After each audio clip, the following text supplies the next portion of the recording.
Le journal Ouragan accuse le Rwanda d'intensifier les pillages de minerais à Rubaya. Encore de tonnes de minerais pillés par Kigali dans l'est du Congo. Un récent rapport du gouvernement congolais charge le Rwanda d'avoir intensifié les actes de vol de ressources naturelles de la République démocratique du Congo. Négociation Rwanda-RDC, Human Rights Watch exige des poursuites contre les auteurs des crimes de guerre, rapporte le potentiel dans une tribune publiée hier lundi sur son compte site web.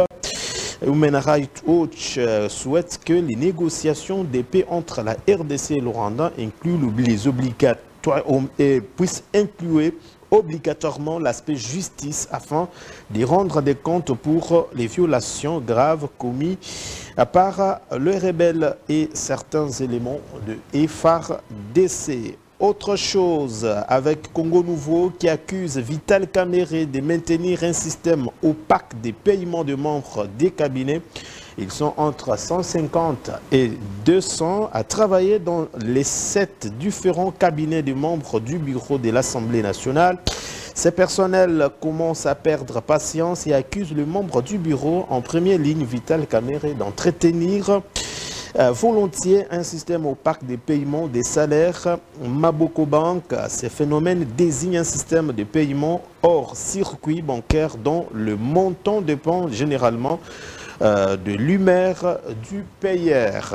L'observateur de la dépense publique appelle le nouveau leadership de l'IGF à poursuivre avec rigoureusement les efforts dans la lutte contre la corruption en République démocratique du Congo. C'est ce qu'on lit dans ces communiqués parvenus à l'Ouragan. L'organisation a émis le vœu de voir la nouvelle direction de l'IGF s'imprégner de tout ce qu'il y a comme dossier et les transférer acquis de droit afin de garantir la continuité des actions de contrôle et de transparence dans la gestion des finances publiques. Affaire 39 millions, le ministre des Finances tranche, aucun paiement n'a été effectué. Dans un communiqué consulté hier lundi par le pouvoirdupeuple.com, les ministres des Finances informent l'opinion publique qu'aucun paiement n'a été effectué ni par les trésors publics ni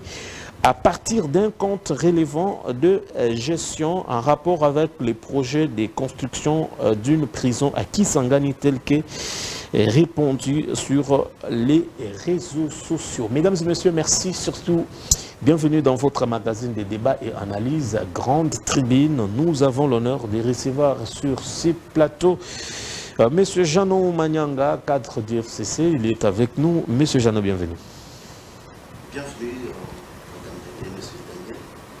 Bonjour également aux téléspectateurs, aux personnes qui nous suivent à cet instant. Je salue également nos éminents co-débatteurs avec qui nous sommes sur le plateau. Je finis pour dire merci au nom du DG qui a toujours eu l'occasion de donner l'opportunité de nous exprimer du haut de votre tribune. Merci. Merci beaucoup. Vous n'êtes pas seul, vous l'avez dit. Maître Claude Ngoma, cadre d'envol. Nouvel élan plutôt. Je l'ai parti cher. Adolphe Mouzito, il nous fait l'honneur d'être avec nous. Maître, bienvenue. Merci beaucoup, cher Dan. Salutations à mes co-débatteurs de ces midi et aux téléspectateurs qui auront l'occasion ou ceux qui nous suivent en ce net moment. Je leur souhaite bonne détente sur les ondes de Congolese TV. Monsieur Fedi Mukendi, cadre de l'UVT, il est avec nous également. Alors, Monsieur Fedi, bienvenue également. Merci beaucoup, M. Daniel. IVT, c'est Union pour le valeur tshisekidiste, qui est le parti cher à l'honorable sénateur, premier vice-président du Sénat, José Kalala, que je salue en passant. Parce qu'aujourd'hui, c'est le 13 mai 2025. Si je ne le fais pas, mon fils sera très fâché contre moi. C'est son anniversaire aujourd'hui. Glody Richard Kalubi Mukendi. Bon anniversaire. Il totalise 15 ans sur Terre. Que le Seigneur, notre Dieu, le bénisse, le protège, lui donne plus d'ambition, mais aussi plus de force d'action. Car ambition sans action, ça ne va servir à rien. Merci beaucoup. Alors, corruption, détournement des fonds publics, justice malade, crise politique et sécuritaire.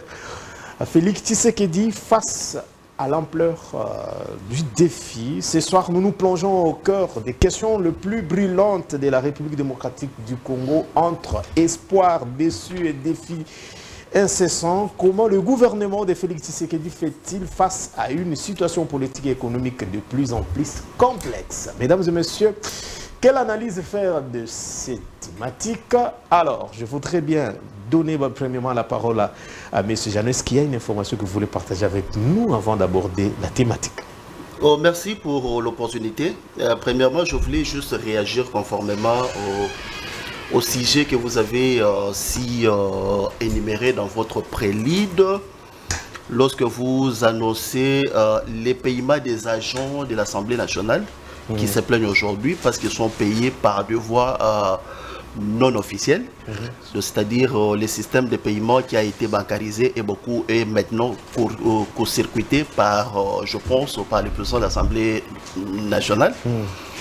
Conformément aux thématiques qui seront abordées, je suis en train de me dire que si les présidents de l'Assemblée nationale se comportent ainsi, ce n'est qu'un cheminement logique des enseignements qu'ils ont reçus de Tshisekedisme. Donc, ça nous met alors très à l'aise. On parle de Vital Kamerhe. Oui, effectivement, il est dans ses habitudes. Il est dans ses habitudes de pouvoir court-circuiter les systèmes normatifs à installer son système à lui. Maintenant, compte tenu aux thématiques qui sont développées ici, j'en profite et j'introduis directement. Il y a quatre grandes thématiques à développer avec vous. Premièrement, vous parlez du détournement. Deuxièmement, vous parlez de la corruption. Nous allons débattre de la corruption.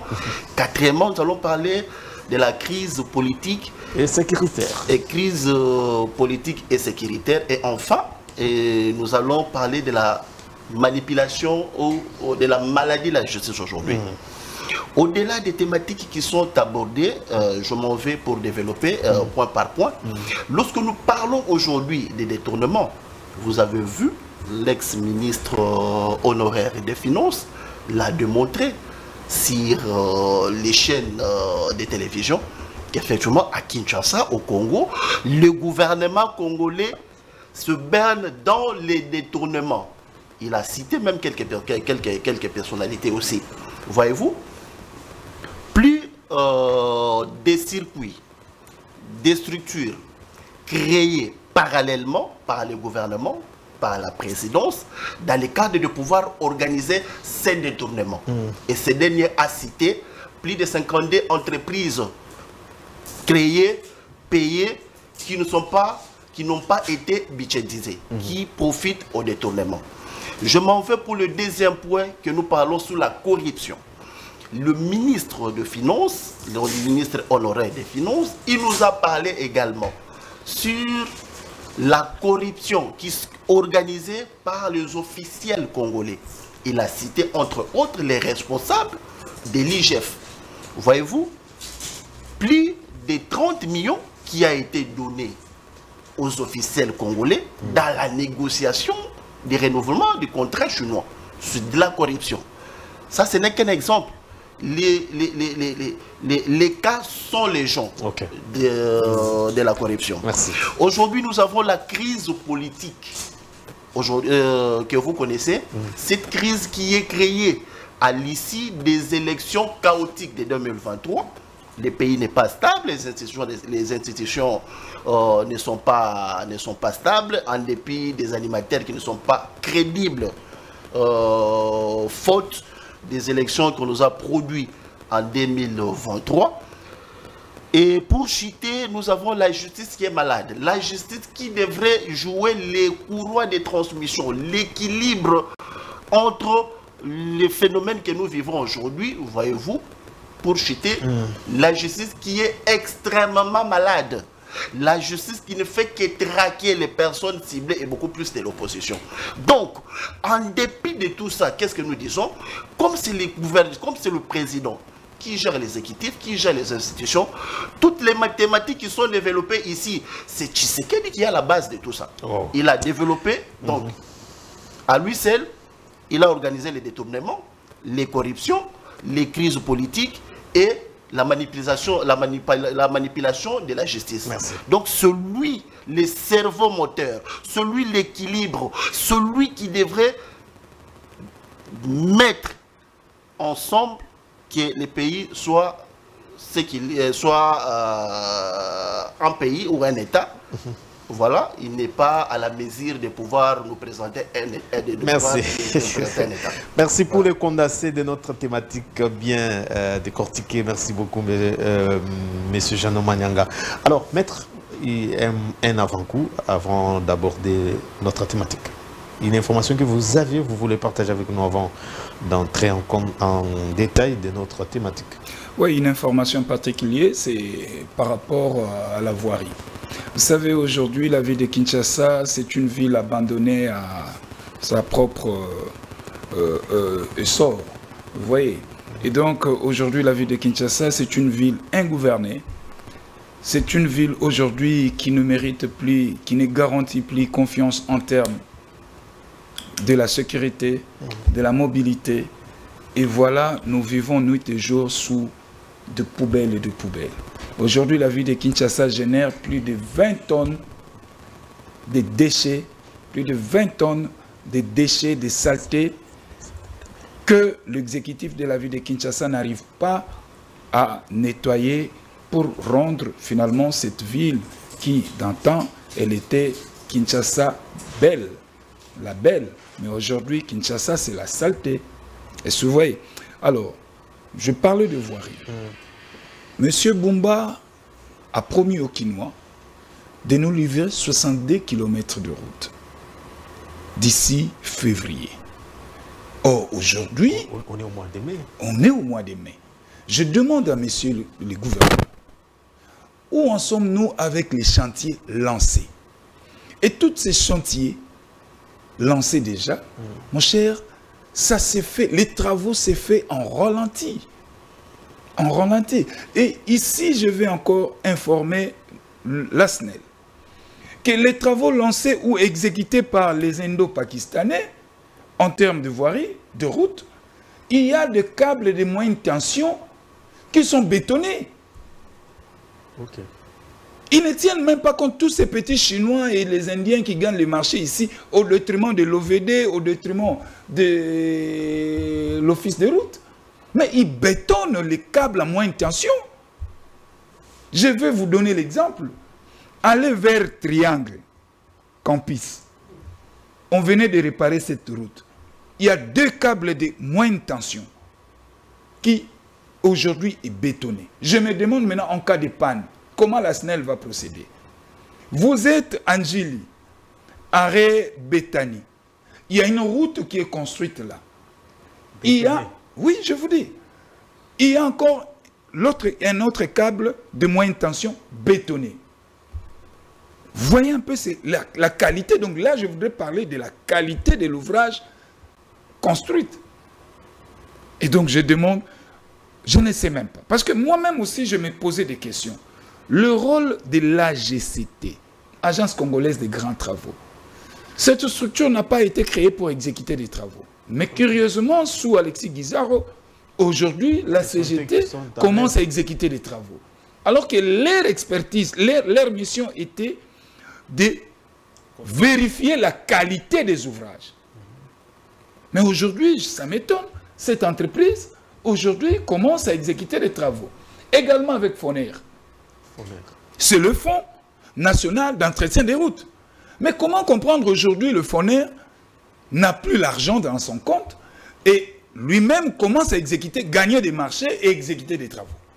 Vous savez maintenant quelles sont les stratégies. Foner gagne les marchés, il le fait aiguiller chez les Chinois. Mais en réalité, c'est un marché gagné par les Foner. Mais curieusement, vous verrez maintenant les garçons de manœuvre, les TTT, habillés, s'habiller en combinaison écrit Foner. Tout ça, nous venons dénoncer des choses. Et donc, je conclue pour dire, la ville de Kinshasa n'a pas de la chance. Merci. Bumba doit changer de fusil d'épaule pour se ressaisir. Il a encore une année, il vient à peine de totaliser une année. Il a été critiqué, mais moi-même, je lui ai critiqué. Mais s'il peut seulement se ressaisir, ça sera bénéfique pour nous. Mais au cas contraire, je demanderai à tous les élus provinciaux de pouvoir se mobiliser pour le déchoir de ses fonctions. Déjà. Ben oui, parce que s'il continue à être... Mais c'est fait dire, vous tenez à vous également. Est-ce qu'il y a une information que vous voulez partager avec nos téléspectateurs et internautes? Bon, l'information que je vais partager, c'est d'abord de dire merci au président Tshisekedi pour les efforts de bonne gouvernance et pour les efforts de la promotion de la démocratie et de la justice. Mais aussi lui dire merci pour tous les projets de développement dans la ville de Mbujimaï, qui est ma ville natale. Avec les dossiers 3 millions. Je parle de projets du gouvernement et pas du gouvernement provincial. Ce sont des informations que je donne. Si vous avez des questions par rapport à ça, on va y revenir. Allez-y. Oui. Mais entre-temps, je voulais rappeler au chef de l'État que l'école dans laquelle il a étudié, le complexe Kalena-Modichi, qui était en train d'être construit, qui est déjà à près de 80% de réalisation, les travaux sont aux arrêts, ça fait plus d'1 an. Okay. Et les enfants de l'école primaire étudient en dessous des arbres depuis plus de 3 ans, parce que les travaux de cette école ont commencé depuis août 2021, si j'ai bonne mémoire. Et les enfants de l'école secondaire sont sous-logés dans une école MIBA, dans laquelle ils étudient. Je voulais supplier au chef de l'État de s'impliquer, demander au fonds de promotion de l'industrie FPI, qui avait les fonds pour la réhabilitation et la construction de cette école, par où sont passés ces fonds. Est-ce qu'on a encore envoyé ces fonds à l'effort de guerre à l'Est pour laisser les enfants en dessous des arbres? C'est la question. Ou c'est juste de manœuvre pour saboter les efforts du chef de l'État à pouvoir redonner les sourires à la province du Kasaï oriental, qui a souffert très longtemps de la discrimination de politique au niveau de Kinshasa. Monsieur le Président, s'il vous plaît, impliquez-vous, parce que l'école dans laquelle vous avez étudié, c'est l'école dans laquelle votre serviteur a aussi étudié. Donc, on a de mêmes racines et nous avons les cœurs à cette école. Est-ce que vous pouvez vous impliquer pour que les travaux de cette école se terminent? Sinon, les enfants qui étaient en première primaire, quand on a commencé à reconstruire cette école, vont finir l'école primaire en dessous des arbres. Voilà. Et les dossiers 3 millions, aucun commentaire, parce que vous déplorez le blocage d'avancement de ces travaux. Bon, les travaux là et 3 millions, c'est 2 projets tout à fait différents. Aucun commentaire, parce que ça chauffe en Mbujimaï. Vraiment, aucun commentaire, parce que c'est un dossier que je n'ai pas beaucoup suivi. Très bien, merci. Et je ne voudrais pas donner comme chez nous, quand on parle que quelqu'un a volé, donc tout le monde dit qu'il a volé, sans chercher des preuves, sans s'informer davantage. Donc, moi, je ne me suis pas très informé là-dessus. Je ne veux pas mettre un point de vue. Je pense que les députés provinciaux ont fait leur travail. Très bien. Le gouverneur a promis d'affronter la justice. Bon, que la justice soit faite. Merci beaucoup. Le départ de Jules Alinguete, un coup de sémence contre la corruption ou un vide qui se profile, messieurs. Jeannot Manyanga, vous avez déjà au début déploré la question que devient les jouisseurs du système. Jusqu'ici, vous avez entendu qu'en Mbujimaï, les travaux n'avancent plus parce qu'il y a blocage d'argent. Alors, les départs, comment vous analysez l'absence de Jules Alinguete à la tête de l'IGF? Merci beaucoup, M. Daniel. Lorsque vous écoutez les hauts représentants du pouvoir, je voulais juste lui dire quelque chose. Il y a un adage qu'on dit: le pouvoir ne se plaint jamais. Le pouvoir s'exécute. Le pouvoir doit se sentir comme lui, il est de Mbujimaï. J'en profite de votre tribune de saluer nos compatriotes de Buenamonto, Kanchi, Moya, ainsi de suite. C'est la ville, la province de Mabé, je connais, alors j'ai déjà habité. Nous connaissons réellement ce qui se passe là-bas. Aujourd'hui, en Mbujima, il n'y a rien, extrêmement rien. En fait, tout ce qui est comme construction. Il n'y a rien, extrêmement rien. Donc le président ne fait rien pour cette population-là. Je voulais juste maintenant intervenir par rapport à votre question. Est-ce que les départs de Gilles Alinguetti, ben, détournement, corruption, aujourd'hui Gilles Alinguetti n'est plus là. Les départs de Gilles Alinguetti cachent, c'est l'arbre qui cache la forêt. Le jour que Alinguetti va parler, il va parler plus que Nicolas Kazadi. Parce qu'il a deux choses à dire. Je m'en vais. Allez-y. Le messier du contrôle a priori et contrôle a posteriori, nous avons critiqué plusieurs fois.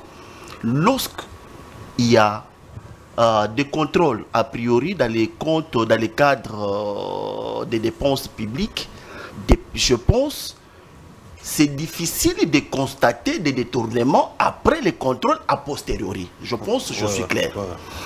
Je fais l'analyse simple. Depuis qu'ils sont au pouvoir en 2019, il y a un bon nombre de projets que le gouvernement nous a présentés. Premièrement, il y a un package de 600 millions de dollars qui a été présenté dans le cadre de maisons préfabriquées, de saute-mouton et autres projets. Ces projets avaient coûté 600 millions de dollars. Dans le premier mandat, vous constaterez que les présidents de la République, les régimes passés, a pu consommer cet argent et l'argent est parti malgré la présence de l'IGF. Deuxième projet, nous avons le projet de PEDEL 145 territoires. Où en sommes-nous aujourd'hui avec les financements du PEDEL 145 territoires? Parce que nous prenons le PEDEL, le PEDEL a été financé. Une partie par les bailleurs de fonds, une autre partie par le fonds propre. Mais selon nos informations, le PEDEL a trouvé son exécution dans le financement des bailleurs de fonds. Le fonds propre n'a jamais été exécuté. Donc, les fonds reçus par les bailleurs de fonds exécutés dans ce PEDEL 145 a été détourné. Lorsque nous prenons également le projet Tchile-Gelou dans les Grands Kassai, n'est-ce pas? Ce projet-là a été détourné. Il y a tant d'autres de projets initiés aujourd'hui, n'est-ce pas? Dans les cadres des initiatives initiées, si je peux le dire ainsi, par le gouvernement, nous constatons qu'il y a les détournements. Néanmoins, lorsque nous étions en train de crier, de dénoncer, l'ODEP a dénoncé, le gouvernement a refusé. Et tout le monde, et mon ami en face, je sais que nous avons eu à débattre avec lui plusieurs fois ici, ils ont refusé.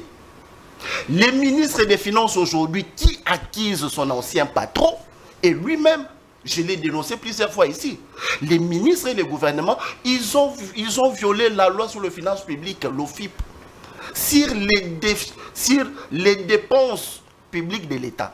Celui qui avait ordonné à l'époque de désactiver la direction de la chaîne de dépenses pour payer en mode d'urgence. Ça s'appelle en finance publique détournement prémédité. Nous les avons dénoncés à cette époque ici. Aujourd'hui, c'est le ministre Titel qui a piloté, dirigé ce projet qui les dénonce. Aujourd'hui, la destitution de Alinguetti, c'est l'arbre qui cache la forêt. On nous dit qu'il est parti en retraite. C'est l'arbre qui cache la forêt.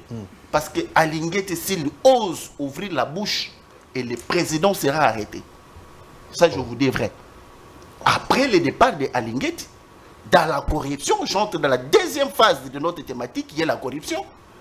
C'est après le départ d'Alinguetti que nous constations que, avec toutes les farces liées à la révisitation du contrat chinois, nous les avons dénoncés ici. Les régimes passés avaient négocié les contrats chinois à hauteur de 9 milliards. Les 3 milliards ont été exécutés. Donc il restait 7 milliards. Alinguetti a berné tout le monde ici, qu'il est allé revisiter ce contrat-là en nous ramenant encore 7 milliards. Donc c'est-à-dire c'était un mauvais négociateur. Soit il était question de revoir ces cagnottes à la hausse, n'est-ce pas? Et pour voir, pour nous dire que oui, il avait négocié mieux. Maintenant, qu'est-ce que nous avons constaté? Alinguetti n'a réussi que 30 millions de dollars pour ce que le président a dit l'autre fois, que les rétrocommissions étaient officielles. Et il est resté avec un rapport, il est rentré avec un rapport, n'est-ce pas, en flouant toute la population congolaise qu'il avait mieux négocié. C'est pour dire, en conclusion, les départs d'Alinguetti. Les départs d'Alinguetti, c'est l'arbre qui cache la forêt. Et que deviennent les jouisseurs? Les jouisseurs restent dans leurs habitudes, ils continuent à se réjouir avec l'actuel inspecteur général. Celui qui est là, je vous dis et je le confirme, c'est Alinguetti bis. Rien ne va changer à l'IGF. On a juste, n'est-ce pas, déshabillé Saint-Pierre pour habiller Saint-Paul. Ce sont tous les oiseaux de même plumage qui ont eu à danser la même danse avec Alinguetti. Ils se connaissent. Merci. Alors, Maître Claude Niembo, les départs des... Maître... Oh là là. Maître Claude Ngoma. Alors, votre analyse par rapport à l'absence de Jules Alinguetti, l'homme qui faisait mal aux jouisseurs? Bon, d'abord, son départ, moi je le comprends comme un départ maquillé politiquement. Mais un départ maquillé? Oui. Oui, parce que je vais vous dire, pour moi d'abord, Alinguetti, depuis qu'il a été nommé là, depuis le 20 janvier 2018 ou 19, je veux dire, 19, et je ne lui ai jamais donné crédit, je ne lui ai jamais donné confiance.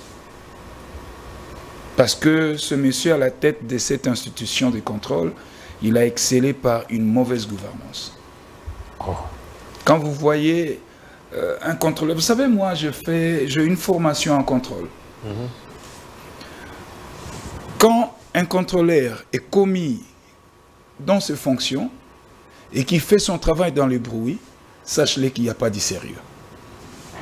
Un contrôleur qui travaille sérieusement ne fait jamais du bruit.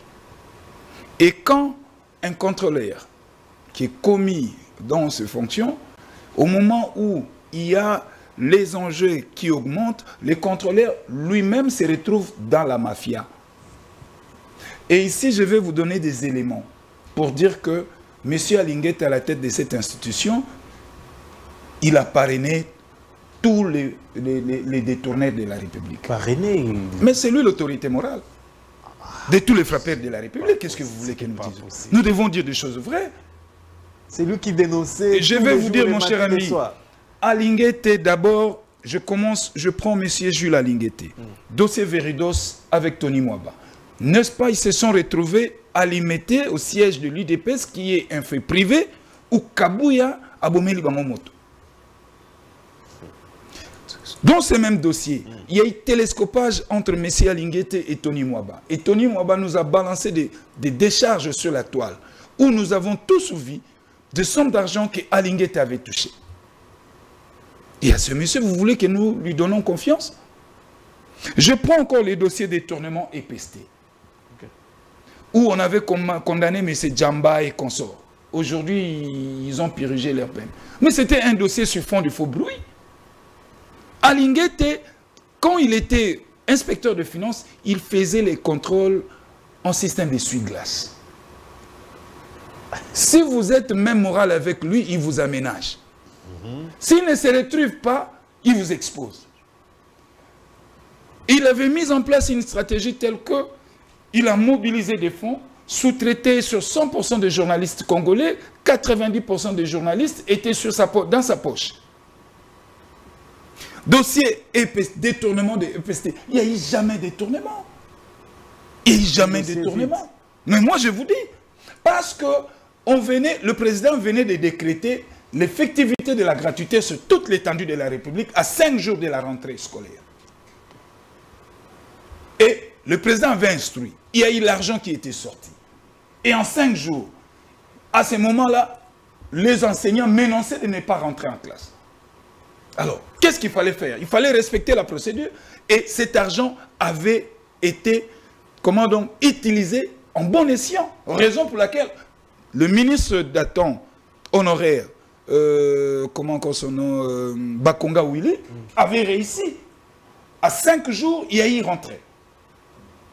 Après avoir aplani les divergences avec les catholiques. Lui aussi a été accusé d'appeler. Mais tout ça, c'était sur des faux bruits. Et là, c'était qui? Kapiamba. Qui alerta sur le faux bruit. Allez-y. Je prends le dossier Gekami, où Alinguete s'est retrouvé jugé parti. Quand il s'agissait de travailler sur... voilà, les dossiers encore m'échappent un peu, j'ai des éléments là-dessus. Il fallait travailler sur des... Les inspecteurs sont allés encadrer... voilà. Ces mêmes inspecteurs se sont retrouvés, et même dans des commissions. Oui.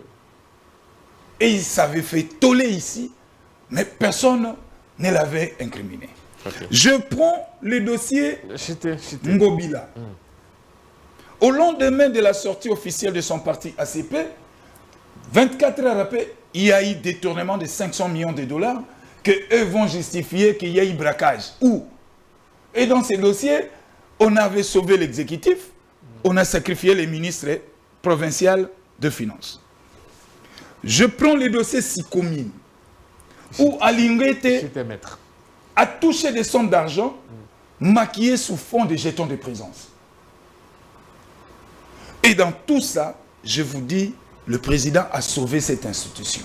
Oh. Laissez Alinguete à la tête de cette institution, Elinga Kokufa. Parce que l'IGF était déjà prêt à Kokotanakoma. Et ici, pour terminer, je vais vous dire, mon cher ami, le régime Tshisekedi conduit les affaires de l'État, les affaires publiques, avec toute irresponsabilité. Et la mauvaise gestion des affaires publiques, c'est ça ce qui est le mobile de ces régimes. 2 mandats, nous retenons la mauvaise gouvernance, la mauvaise gestion des ressources publiques. Et finalement, voilà que ces régimes excellent dans des détournements. C'est quand même, c'est une honte pour notre pays. Où les détournements se font chaque jour, toujours à l'échelle des millions de dollars. Et au-delà de ça, les têtes ne tombent pas. Aujourd'hui, que reste-t-il encore de 100 jours? Les Quinois retiennent encore quoi? Sur tous ces dossiers qu'il y a ici. Voilà. C'est pourquoi moi je conclus, nous n'avons pas une justice en RDC. On revient. Monsieur Fedi Moukende, vous avez également 5 minutes. Le départ de l'IGF, comment avez-vous accueilli son départ jugé précipité politiquement, comme le disait maître Claude Ngoma? En fait, l'IGF n'est pas parti, c'est Alinguete qui est parti en retraite. Jugé précipité, il se base de quel calcul il fait. Parce que... Non, je vais parler d'une retraite précipitée. Dans un pays... Maquillage politique en retraite, mais au moins on a habillé ça pour qu'il sorte de la grande porte. Okay. Mais en réalité, il devait sortir par la fenêtre, voire même les claustras. Bon. Okay. Quand nous voulons que nous puissions vivre dans un pays qui respecte les lois, je pense qu'on doit aussi accepter que quand quelqu'un a terminé ses années de prestations pour l'État, qu'il aille en retraite. Alinguete, il avait déjà dit, avant que tout le monde apprenne qu'il va pouvoir aller en retraite, et il a fait ses 35 ans de service cumulé, la loi veut qu'il aille en retraite. Est-ce que c'est un départ maquillé? Ça engage M. Claude qui l'a dit. Moi, je vois les choses en face. Alinguete est allé en retraite. Et son absence? Son absence ne veut rien dire. Parce que dans ce pays, l'homme intègre n'est pas seulement Alinguete. L'homme compétent n'est pas seulement Alinguete. il y a beaucoup d'Alengueti dans ce pays qui ne sont pas encore connus, qui n'ont pas encore eu la chance d'exercer à des fonctions publiques pour montrer de quoi ils sont capables. Ceci, c'est un signe que Alengueti a été un bon citoyen. Je ne me connais pas avec lui. Je n'ai jamais été dans son bureau. Vous avez suivi?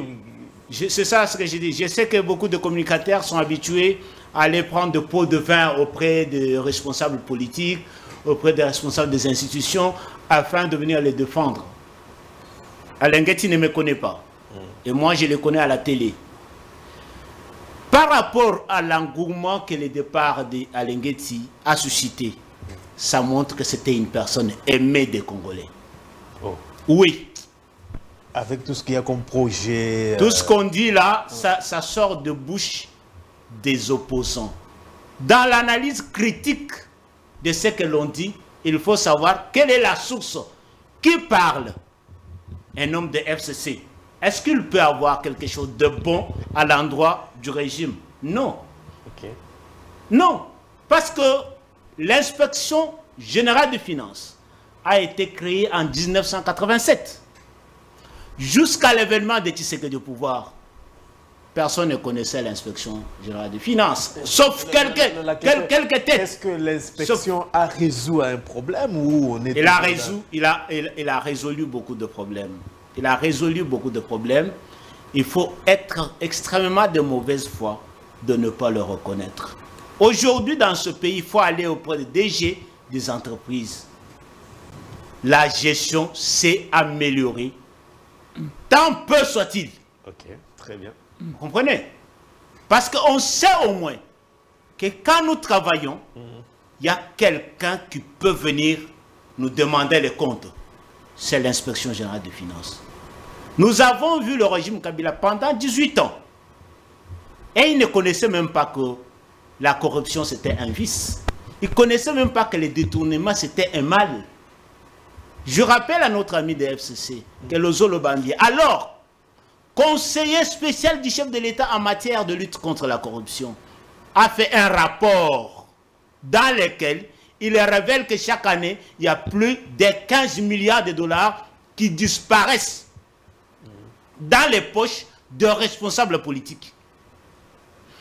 Pas une seule invitation a été lancée à un responsable politique dans ce temps-là. Okay. Pas une seule enquête judiciaire avait débuté.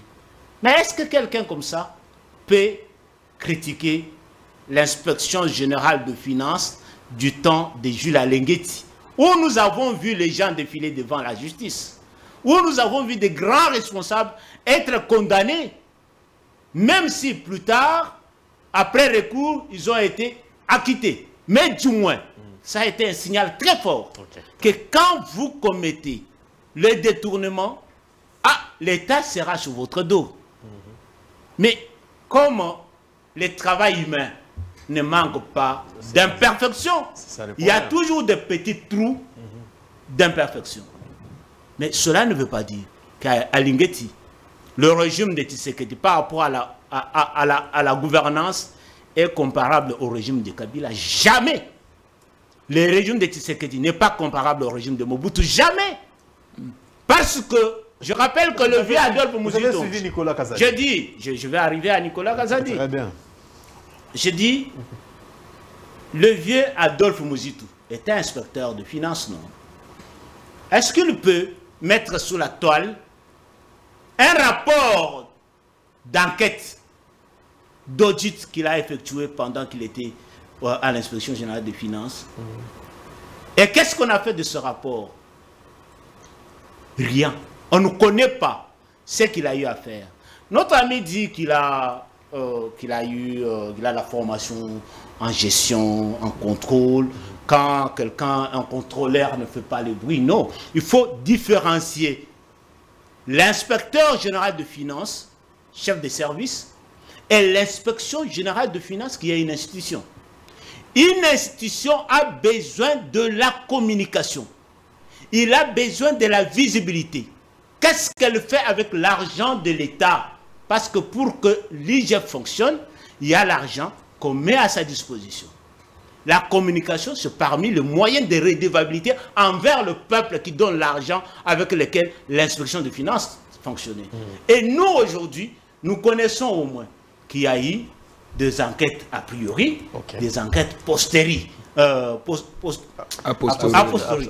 Vous comprenez? Donc, c'est parce qu'il y a quelqu'un qui a eu des innovations, dit je travaille pour le peuple, je dois rendre compte à ce peuple. Mais il a dit, malgré les démarches, mais il y avait toujours des détournements. Les détournements même dans les pays de vieilles démocraties. Cher ami, les détournements, la corruption, même dans les pays de vieilles démocraties, ça n'a jamais été annihilé complètement. Non. C'est un processus. Après 18 ans, il ne faut même pas dire 18 ans, après 32 ans, plus 18 ans de corruption et de détournement, il est pratiquement impossible. Je vais finir. Je vais finir. Après 50 ans de vue de la vie où les Congolais considéraient la corruption, les détournements comme une vie normale. On te corrompt, tu détournes, tu vas à l'église, tu fais les témoignages et on t'applaudit. Il faut attendre un peu plus longtemps pour réduire ces fléaux, même jusqu'à 30%. Ce n'est pas dans 5 ans, 6 ans. Mais aujourd'hui ici, ce qu'il faut applaudir pour Alingueti, c'est qu'au moins tout Congolais sait que détourner, se faire corrompre, c'est un mal. Ça, c'est le régime Tshisekedi. Il n'y a que le régime Tshisekedi qui était capable de faire ça. Quel devient le jouisseur du passé sous Alingueti? Qui est jouisseur? Parce que toi, journaliste, tu ne dois pas poser les questions, comme si tu étais opposant. Qui est jouisseur? Citez-moi les jouisseurs que tu connais. Écoutez, s'il vous plaît, nous avons tous suivi un cadre, un député national dénoncé qui a des jouisseurs. Cadre de l'IDPS. Cadre de l'IDPS. Vous voulez que je change les mots? Un élu de l'IDPS d'ailleurs. Ici, on parle de détournement, de corruption. Il a dit, bien confirmé, qu'il y a des gens qui profitent. Maintenant, aujourd'hui, Gilles Alingueti n'est plus là. Je pose encore ma question. Son absence profiterait à qui? Parce que vous l'avez vanté. Je voulais d'abord comprendre qui est jouisseur. Ça c'est la question qu'il faut poser à... Vous êtes cadre de l'Union sacrée. Alingueti n'est pas le seul Congolais compétent en matière de contrôle. N'est pas le seul Congolais intègre. Il y en a beaucoup. Je suppose. Moi, je le considère comme un homme intègre. Moi, parce que par rapport au rôle qui était le sien, par rapport aux gens auxquels il s'est attaqué, persister pendant 6 ans en train de travailler à ce même poste, il faut être un gars intègre. Il faut être capable de dire non aux offres et à la corruption. Je répète. Il y a eu un dossier de 9 millions réclamé par Gilles Alingueti ici pour avoir participé aux négociations du contrat. 6 communes. Ouais. 6 communes. Mais est-ce qu'il faut amener ça à la justice? Ce n'est pas dans le média. Parce que c'est lui qui a les preuves de tout ça. Il amène à la justice. Voilà, j'ai le preuve que M. Gilles Alingueti a touché la corruption de 30 millions. Nous voulons que la justice se saisisse de cette affaire. Parce que Claude Ngoma, il est avocat. Il connaît que dans le cadre du contrôle citoyen, chaque Congolais a le droit de porter plainte contre quiconque détourne les biens de la République s'il a des preuves. Vous comprenez? Moi, je ne veux pas spéculer autour de ce que les gens disent pour besoin de la cause. Parce que Claude, il est opposant. Il ne peut que dire ça contre Alingueti. Donc, c'est aussi son droit. Mais attends, même s'il dit des mensonges, vous n'allez pas les gifler. C'est la population qui se rend compte. C'est la population qui se rend compte. Ah, Claude Ngoma, il est de nouvel élan. Son chef a été inspecteur de finances. Nous n'avons pas entendu ce qu'il a eu à faire à l'inspection de finances. Ah, notre ami là, il est du FCC. Ils ont fait 18 ans. On n'a pas attrapé un seul individu qui a été corrompu ou qui a détourné. Ne fût-ce que l'interroger sur PV. Monsieur, ton nom c'est qui? On suppose que tu as détourné l'argent. Ça n'a jamais été fait. Mais ici, on a interrogé les gens. On les a mis en prison, même si on les a libérés plus tard. Donc, il y a quand même une évolution par rapport aux autres régimes, même si nous n'avons pas encore atteint la perfection voulue. Justice malade, le système judiciaire congolais est-il irrémédiablement défaillant? Quand la justice retrouvera-t-elle son indépendance et sa rigueur pour mettre fin au détournement, corruption et au débat qu'on observe dans l'opinion publique, monsieur Jeannot? Monsieur Daniel, laisse-moi d'abord regarder certaines choses que je viens d'écouter ici. Vous savez, dans la gestion d'un État, comme qui dirait, la gestion c'est un art. Dans l'art, il y a un don. Dans le don, il y a des personnes qui sont habilitées, appropriées ou qui sont revêties de ce don-là de pouvoir gérer. Je viens de comprendre qu'avec les parallélismes de fait que mon co-débatteur vient de présenter ici, lui-même il vient de dire que les régimes Tshisekedi est différent des régimes mobutistes et des régimes kabylistes. Je lui donne raison. En termes de gestion. Non, je lui donne raison. En termes de gestion. Bonne gouvernance. Je lui donne raison. Il faut me poser la question pourquoi je lui donne raison. Parce que ces gens ici, lorsqu'ils utilisent cet syllogisme-là, que leur gestion est différente des prédécesseurs, vous n'avez jamais compris ce syllogisme-là. Il a expliqué. Je lui explique. J'explique à l'opinion. Les régimes Kabila géraient les pays comme ses propres biens. J'explique à l'opinion. Aucun condamné. J'explique à l'opinion si aucun interpellé. J'explique à l'opinion ce syllogisme qui est l'IDPS a toujours l'habitude de... Il n'est pas de l'IDPS. Je suis de l'Union pour le de l'Union sacrée. Ok, très bien. Vous savez, lorsque nous avons commencé le processus électoral, il y a M. Kadima, il nous a dit il va produire les élections qui ne s'est jamais déroulées dans l'Afrique et au Congo. Effectivement, nous n'avons pas compris ce syllogisme-là. Kadima nous a produit une élection qui a fait 6 jours, avec des machines à voter transportées sur les têtes des gens. On parle des élections. Voyez-vous? C'est-à-dire leur mode de gestion nous a produit ça. Monsieur Daniel, on parle des élections. J'en arrive maintenant à ce qui concerne la gestion de finances publiques. Je suis en train de répondre à Nicolas Kazadi, ministre des Finances à l'époque. Il dit, dans ce sortie médiatique, depuis que le ministère des Finances est ministère de Finances, ce ministère n'a jamais connu un ministre de Finances comme Nicolas Kazadi. C'est lui qui le disait dans les chaînes de télévision. Oui. Voilà la mode de gestion que l'Union sacrée nous a produit. Nous a produit un ministre piètre qui n'a pas respecté, n'est-ce pas, qui ne respectait pas les lois de la République. C'est-à-dire qui a soutenu les détournements. Oui, parce que les dépenses publiques, en amont tout comme en aval, ont la bénédiction du ministre des Finances, non? Le ministre des Finances est consulté 2 fois, 3 fois à la présidence de la République. Les finances de l'État ne peuvent jamais être décaissées sans l'autorisation de la présidence. Maintenant, qu'est-ce que nous constatons aujourd'hui? Lorsqu'ils utilisent ces syllogismes-là, que notre gestion est hors concurrente, je lui donne raison. Ils ont géré différemment du temps de Mobutu et du temps de Kabila. C'est inconcevable. Voyez-vous? C'est là que moi je suis. La justice. Il parle une fois sur la présence de Luzo Lobambi. Luzo Lobambi nous avait témoigné que non, le régime Kabila avait détourné. C'est parce qu'il n'a pas compris les concepts que Luzo l'avait utilisés. À cette époque, avec l'exploitation de nos minéraux, il y avait, au fait, dans l'exploitation, il y avait des taxes qui échappaient à l'État congolais, raison pour laquelle le président Kabila, il était obligé de pouvoir revisiter ce contrat pour mettre les choses en ordre. Et ils sont des bénéficiaires de ce contrat, de ces contrats miniers renouvelés. En dépit des rapports de Luzo Lobambi. Voyez-vous, c'est de ça qu'il devrait parler. Maintenant, aujourd'hui... Il a parlé de la corruption des détournements. Non, il a parlé des détournements. Dans les rapports existent en ligne. Nous regardons en face. La justice malade, oui ou non?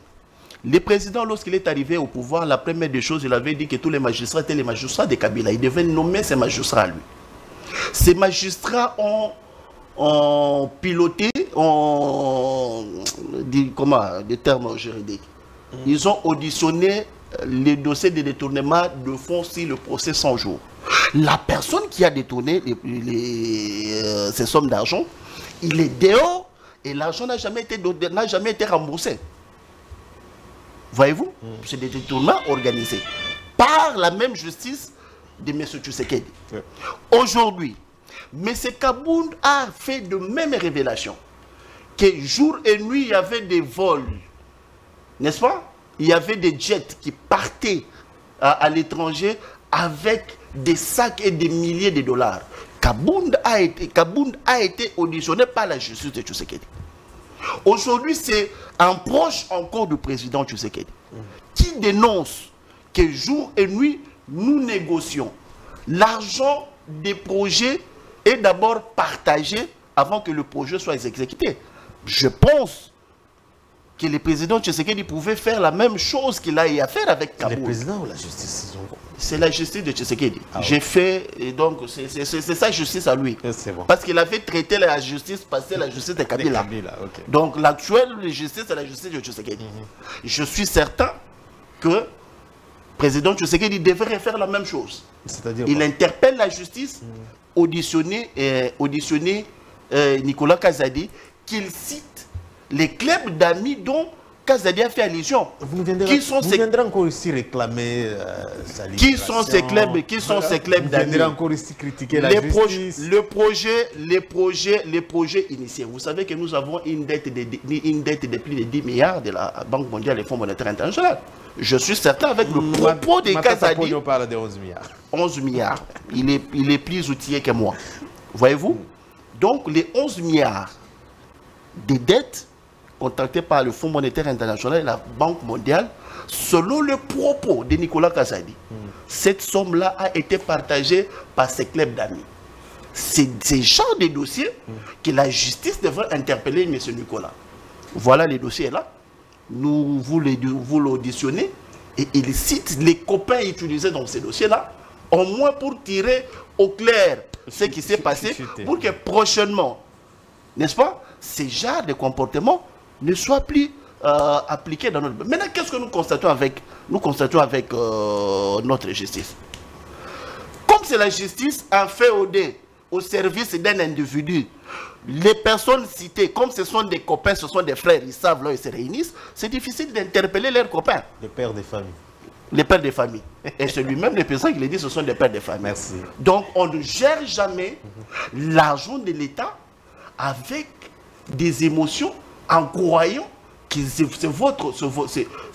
c'est votre finance familiale. Merci. C'est l'héritage de tout un peuple. La même question, la justice.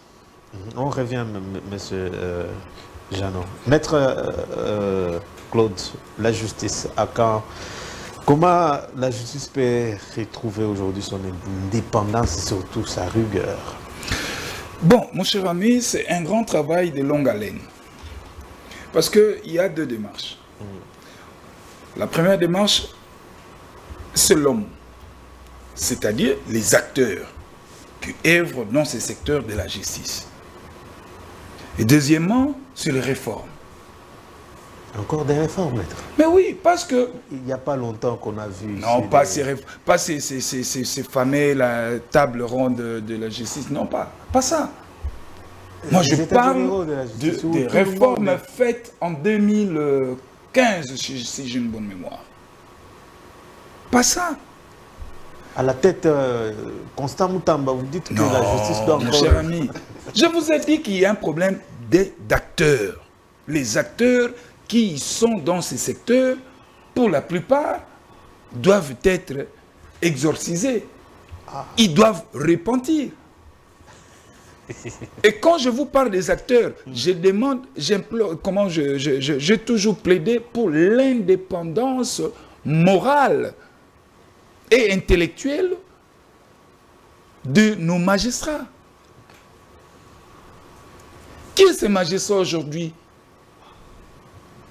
avec tout le courage, d'initier au moins, je parle de procureur, qui peut aujourd'hui, en toute indépendance d'esprit, initier un dossier judiciaire contre un Premier ministre, contre le président de la République? Qui est celui-là? C'est pourquoi moi je vous parle de l'acteur, les acteurs. Comme ça se passe dans d'autres pays, pour ne pas citer l'Europe et autres, dans des pays africains. Nous avons vu la justice kenyane annuler les élections avec toute indépendance. Ici, qui va le faire? Qui va prendre ces risques? C'est pourquoi je vous parle de l'indépendance d'esprit, que nous ayons un jour des magistrats qui sont prêts à démissionner même parce qu'il y a eu entrave de politique dans la justice. Et là, c'est sérieux, je suis sérieux. Parce que si seulement notre justice et les acteurs étaient consensueux sur tous ces dossiers de détournement, on allait avoir des prisons remplies par des politiques. Mais aujourd'hui, l'affaire lampadaire et forage, on retient quoi encore? Sans suite. Sans suite. Voyez-vous? Et chez moi, au Bas-Congo, il y a un dossier qui brille là-bas. Le détournement de 10 millions de dollars alloués à l'électrification et au développement de la ville de Mwanda. Il y a même des autorités qui sont citées dedans. On citerait Didier Bidimbu, on citerait monsieur le ministre de celui qui s'occupe des gaz et autres pétrole, énergie, Molendo Sakombi. Ils seraient cités dans ces dossiers. Mais le PGR est où? Parce que c'est dans son rôle, c'est sa mission. Les enquêtes, c'est... Non, mais attendez, le PGR est là en train de chercher des infractions. C'est dans son rôle. À moindre bruit, il doit vite s'en saisir et initier des enquêtes. Voyez-vous? Mais comme il y a toujours notre justice qui fonctionne toujours avec des pesanteurs politiques, voilà là où le pays aujourd'hui est en train de chavirer. Donc, selon vous, le problème, ce n'est pas les textes, mais c'est l'homme congolais. C'est l'homme. L'homme politique. L'homme politique. Okay. Et les acteurs qui évoluent dans les domaines, dans les secteurs de la justice. Nous avons toutes les lois, sont de très bonnes lois. Les textes, c'est irréprochable. Mais des acteurs qui sont censés de mettre ces textes, les lois en musique, ils ont des mains liées politiquement. Parce que tout à l'heure, j'ai entendu mon co-débatteur, Freddy, était des choses ici, comme quoi il y a bonne gouvernance, il y a ceci. Mais mon cher ami, quand Nicolas Kazadi nous fait des révélations, c'est grave. Nicolas est allé même plus loin pour dire que le budget des institutions ici, l'Assemblée nationale et le Parlement, en 2018, était en moins de 5 millions. Mais aujourd'hui, en 6 ans, c'est multiplié fois 5, ça devient maintenant 15 millions ou 14 millions, il a dit. Tout ça sont des vérités. Mais où est le PGR? Où est le PGR? Pourquoi M. Nicolas Kazadi aujourd'hui circule en l'homme libre? Il ne devait même pas arrêter, mais interpeller pour éclairer le juge. Pour dire non, écoutez ce que j'ai dit, voilà, il y a ceci, tel montant, tel fonds était alloué pour soutenir tel projet. Ça a été détourné. Voilà. Il va fournir. C'est la procédure qui pose problème. Il faut encore. On a encore un dossier de lever des immunités. Non, mais la procédure là, qui vont, attends, mais qui vont exécuter cette procédure? Ce sont toujours les autres. Il y a le Parlement. Non, mais écoutez, la session est en cours, donc ça demande beaucoup de gymnastique. C'est un club d'amis. Si vous mangez ensemble, vous détournez ensemble, vous devez vous tous avoir des autoprotections. Oui. Mais pour chiter, mon cher ami, le Congo, c'est notre pays. Okay. Le finance publique, c'est le sang qui tient la vie humaine. C'est comme le sang qui tient la vie humaine. Les finances publiques tiennent la vie d'une nation. Merci. Et quand vous avez une mauvaise gestion de finances publiques et des ressources de l'État, ces pays finira par sombrer. Et aujourd'hui, moi je l'ai dit, que M. Félix Tshisekedi, il a encore grand temps. Il lui reste encore 3 ans. Merci. Et dans les 3 ans, il peut encore comment donc convaincre les Congolais. Très bien. Parce que tout ce qui est dit aujourd'hui sur sa gouvernance, sur son régime, ils peuvent beau, mon frère est là, ils peuvent beau régner, mais c'est la vérité. C'est la vérité. Merci. Et donc, la dernière des personnes à porter le chapeau, ça sera M. Félix Tshisekedi. Et c'est à vous, Monsieur le Président, de changer le fusil d'épaule, de rabattre encore les troupes. Merci beaucoup. En une minute, je voulais juste 30 secondes. Ils sont à 2 et ils parlent. Vous avez je pense qu'il va, à 6 minutes. Non, il va faire des récupérations. Ah, ok, voilà. Lorsque Maître Ngoma parle du respect de la procédure, que nous avons constaté que ces régimes ici ne respectent pas la procédure établie par l'État congolais. Je pense seulement en matière de gestion. Il y a une loi, c'est que nous appelons la loi sur les finances publiques, l'OFIP. Toutes les procédures sont respectées en termes de recettes, de mobilisation des ressources, en termes de dépenses également. Qu'est-ce que nous constatons avec la nouvelle gestion du séquediste? Vous allez constater qu'en matière de recettes, et lui-même le ministre des Finances a dit qu'il n'y a aucune entreprise qui mobilise les bénéfices. Tous sont des consommateurs budgétaires. C'est déjà défaillant à une entreprise publique. Voyez-vous? Donc, les dépenses générées, soit ça entre dans des postes de gens, et ces dépenses, ces recettes-là ne sont pas comptabilisées pour contribuer au budget national. C'est ce que ça veut dire. Merci. En termes de dépenses, maintenant, en termes de dépenses, lorsque nous suivons ce loi des finances, cette loi des finances a été violée sur toutes les lignes. Lorsque le ministre des Finances exécute les dépenses à mode de dirigeance, dès son arrivée au pouvoir en 2019, vous exécutez les projets à mode de dirigeance, les paiements des soins médicaux à mode de dirigeance. Pour conclure, donc, on termine. En conclusion, les normes qui concernent la gestion des finances publiques ne sont pas respectées par Vous avez également, M. Fedi Mukendi, allez-y, vous avez le temps. Votre réaction et puis la question de la justice. Est-ce que la justice aujourd'hui inspire encore confiance en République démocratique du Congo? Bon, merci beaucoup. Apparemment, les amis s'attachent beaucoup aux déclarations de Nicolas Kazadi. C'est l'un de... Parce qu'ils viennent d'affirmer une fois de plus, ils viennent de confirmer une fois de plus les détournements par rapport à ce que Kaboundou nous a cité. Je pense après Nicolas Kazadi, il y aura encore une 3e personne. Et vous? Je pense que ça serait Alingeti. Ah non. Je vous ai laissé parler longtemps. Hein. Allez-y. Nicolas Kazadi et Kaboundou, ce n'est pas des sources crédibles pour parler de détournement ou de corruption. Parce qu'ils parlent de tout ça lorsqu'ils se retrouvent en dehors. Vous comprenez? C'est pas quand vous êtes dans la gestion, tout marche bien. Vous êtes le meilleur ministre de Finances. Vous êtes le meilleur vice-président de l'Assemblée nationale. Mais lorsque vous vous retrouvez dehors, il faut diaboliser. Vous parlez des détournements qu'on ne sait jamais prouver parce qu'on a demandé à Kaboun de donner l'immatriculation des avions qui transportaient l'argent, il n'a jamais donné. Mais là, ce n'est pas le problème. Mais Kaboun et Nicolas se retrouvent en dehors de la gestion et commencent à dénoncer. Il y a lieu d'avoir des doutes.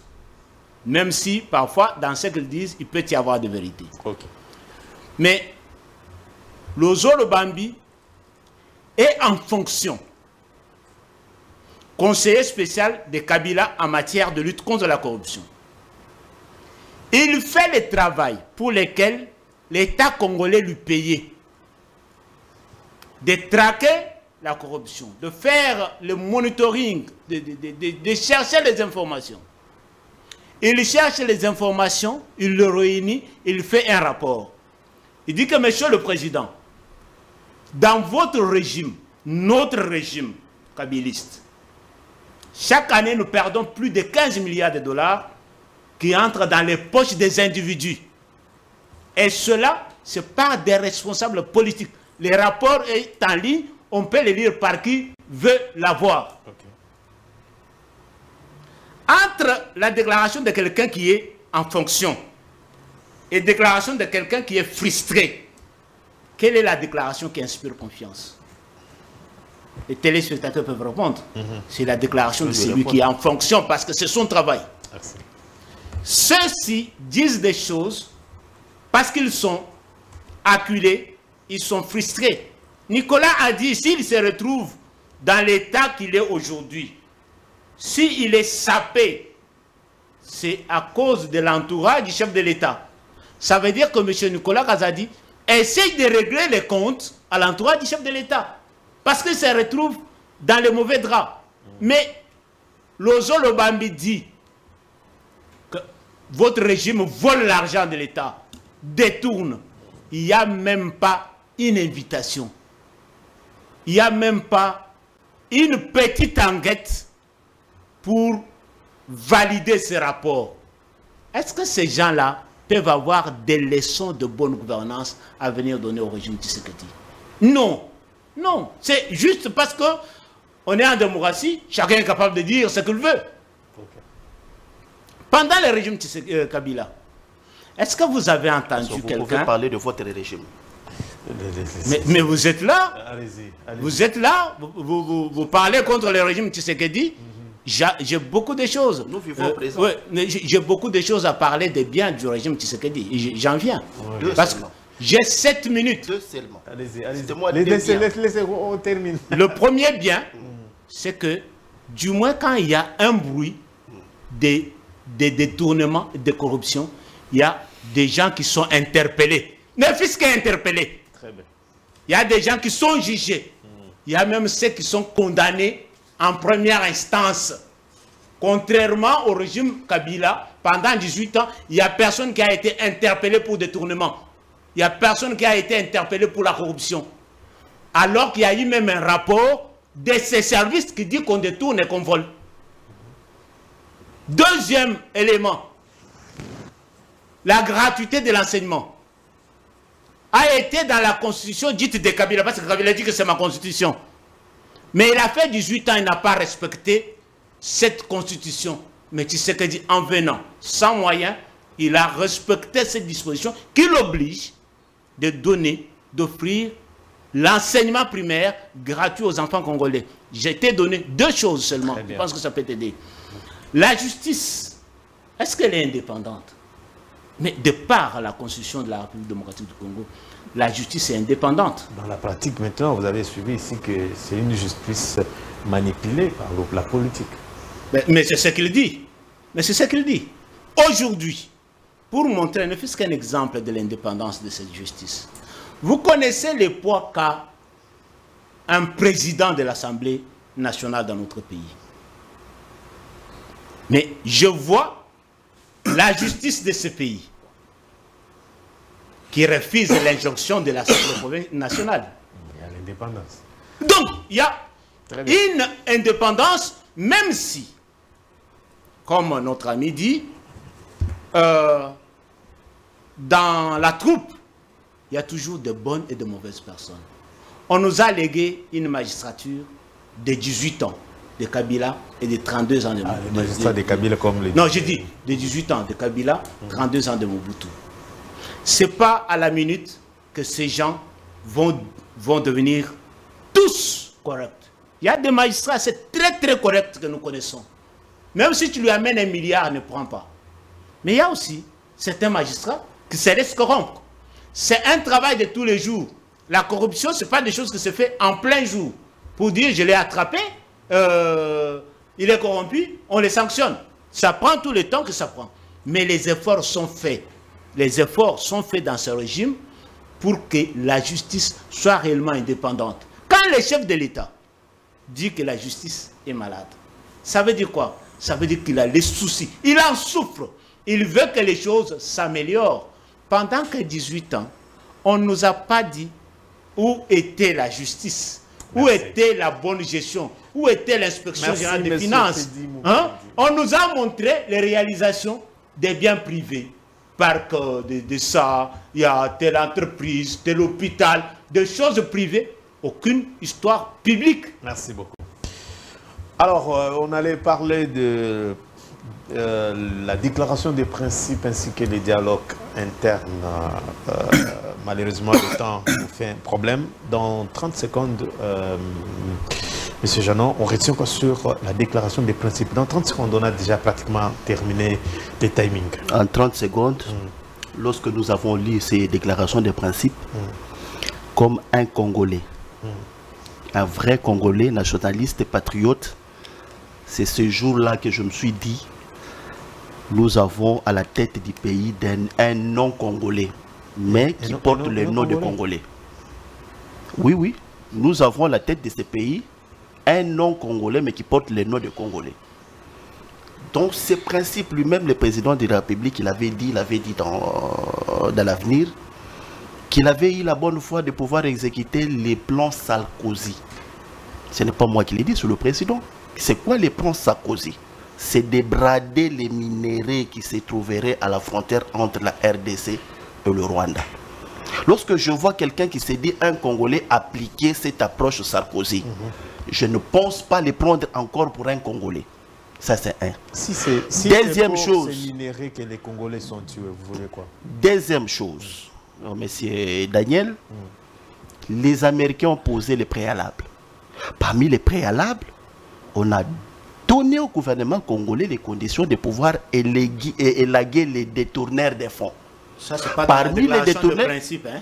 Parmi les détourneurs des fonds, parmi les détourneurs des fonds, nous sommes dans une négociation. Nous sommes dans une négociation bilatérale. Chaque partie donne ses préalables. Les États-Unis ont donné ses préalables. Merci. Les États-Unis ont constaté que dans la partie congolaise, il y a des corrompus et il y a des détournements de fonds. Parmi les détournements de fonds, on a cité mon frère là. On a cité la famille du président de la République, on a cité les collaborateurs du président de la République. Même les États-Unis, là où ils se trouvent, viennent de se rendre compte que les Congolais ne sont pas sérieux dans la matière de gestion. On va y revenir le jeudi prochain, merci. Maître, à vous également, dans quelques secondes, on retient quoi sur la déclaration des principes jusqu'ici? Cette déclaration des principes, c'est encore, je dirais, un coup fatal que le gouvernement Tshisekedi veut donner aux Congolais. Okay. C'est le plan Sarkozy.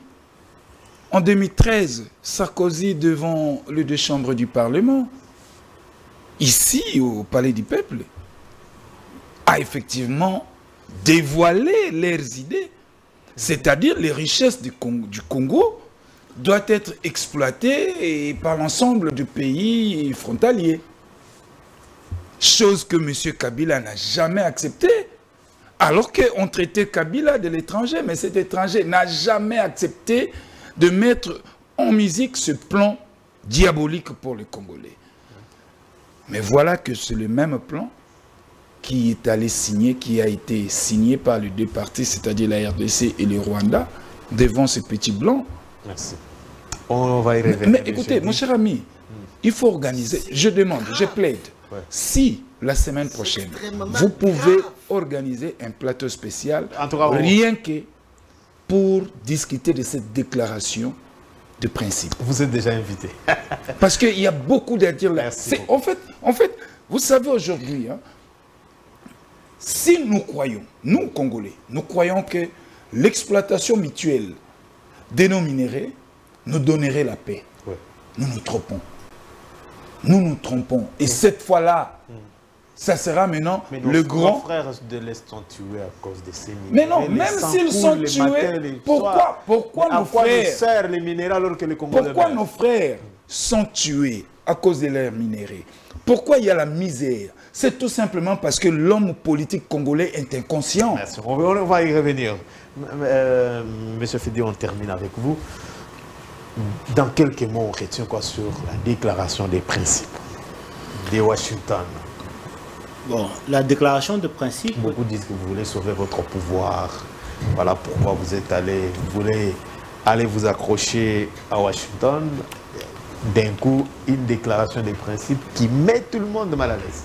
Qui te met mal à l'aise ou qui met tout le monde mal à l'aise? Si ça te met toi mal à l'aise, ou ça met les amis, les quelques amis de l'opposition mal à l'aise, faut pas dire tout le monde là c'est qui? Est-ce que Freddy, vous avez eu le temps de lire Je l'ai lu plusieurs fois et je l'ai analysé. En tout cas, il faut dis-moi une disposition de cette déclaration de principe. Donnez votre avis, comme ça, j'ai demandé. On allait parler, mais allez-y, ça met mal à l'aise tout le monde. Et les journalistes, il faut toujours savoir utiliser des termes qui ne vont pas frustrer un camp. On dirait que vous êtes dans le camp de l'opposition, monsieur les journalistes. S'il vous plaît, bon, dis-moi, qui est celui-là qui a dit que ça le frustre? Si ça frustrait Claude, si ça a frustré notre ami Mayanga, est-ce que ça frustrait tout le monde? Pas moi quand même. J'ai précisé ma question, j'ai dit. Même un bébé qui est dans la maternité, il est frustré. Allez-y, on termine. La question c'est... La déclaration des principes. Ouais. Votre analyse. Mon analyse, dans 30 secondes. Mon analyse c'est que la déclaration de principe met à la lumière aujourd'hui que c'est le Rwanda qui agresse la République démocratique du Congo. Très bien. Parce que si le Rwanda n'agressait pas la République démocratique du Congo, il ne pouvait pas signer une déclaration de principe avec la RDC. Contrairement à Kabila, qui n'a signé des contrats, des protocoles, qu'avec les supplétifs de Rwanda, parce que Kabila savait que tout ça, c'est le Rwanda qui fait pour tirer des ressources. Il a signé, il a sauvegardé son pouvoir pendant 18 ans, tout en sachant que quand il quitte, le Rwanda va recommencer les manœuvres si on ne respecte pas les accords qui étaient signés avec les M23 et les autres. Ça, c'est la première chose. La deuxième chose, cette déclaration de principe consacre le respect de l'intégrité territoriale de ces deux pays. Et consacre la souveraineté de ces deux pays. Cette déclaration de principe interdit l'ingérence dans les affaires, dans la gestion des affaires de chaque État. Et sur le plan économique, on nous demande de négocier, comme le disait... On ne demande pas de négocier. Non, de collaborer, de partager. On parle de la co-gestion. Est-ce que, monsieur Daniel, est-ce que tu as lu? Il ne faut pas dire ce que les opposants disent. Non, est-ce que tu as lu? Oui. Moi, j'ai lu, on parle de la coopération, on ne parle pas de la co-gestion. Coopération. Non, mais c'est ça, le monde fonctionne avec coopération. Okay, vous comprenez? Merci. Nous coopérons avec les États-Unis, nous coopérons avec l'Afrique du Sud. Il faut coopérer pour coopérer. Nous coopérons avec l'Afrique du Sud, nous coopérons avec la Turquie. Coopérer pour coopérer. Non, laissez-le. Vous avez dit des histoires ici. Je vous laisse parler. Non, vous avez coopéré pour coopérer. Soyons adultes. On termine. Vous comprenez? Donc, il n'y a aucune disposition dans cette déclaration de principe que j'ai lue minutieusement. Si vous n'avez pas encore débattu sur ça, moi j'ai déjà débattu dans, je crois, 10 émissions sur ça. Vous comprenez? Il n'y a aucune disposition qui parle de la cogestion. D'autant plus qu'on interdit l'ingérence dans les affaires des États, donc il n'y a pas cogestion. Donc, la coopération, c'est ce que le président Tshisekedi... Dans la déclaration, on dit qu'il y a des réfugiés qui sont au Rwanda, qui doivent venir. Comment vous expliquez ça? Cher ami, est-ce que tu sais qu'au Rwanda, il y a des réfugiés congolais? Ah, ok. Est-ce que tu sais ça? Qui les a interdits de rentrer? Non, j'ai dit, est-ce que tu sais qu'au Rwanda, il y a des réfugiés congolais? Ce qui a interdit qu'ils rentrent, c'est la guerre qui est à l'Est. Alors, quand la guerre finit, grâce à cet accord qu'on va pouvoir signer, les gens retournent et on fait retourner les réfugiés chez eux. Tu trouves quoi? Tu trouves quel mal? Nous avons, pour finir, vous comprenez? Donc, merci beaucoup. Donc, alors, pour finir, je voudrais rassurer aux Congolais. Je voudrais rassurer aux Congolais que le président Tshisekedi ne pourra jamais brader les minerais du Congo. Merci beaucoup. Il a déjà fait, M. Freddy. Et puis, les États-Unis n'ont pas donné le préalable. Ça, c'est le préalable des réseaux sociaux. Mesdames et messieurs, c'est pas les réseaux sociaux. C'est la fin de ces magazines. Vous verrez, dis-moi, c'est quel journal qui a parlé de ça? Vous verrez Kabila partout. J'ai dit, c'est quel journal? Donc, le préalable à ça. Merci à la grande équipe. Merci à Georges Tchata, le DP de la direction des recettes non fiscales. Oh là là, Bakordo à la mini, je vous retrouve d'ici là, portez-vous bien. Au revoir.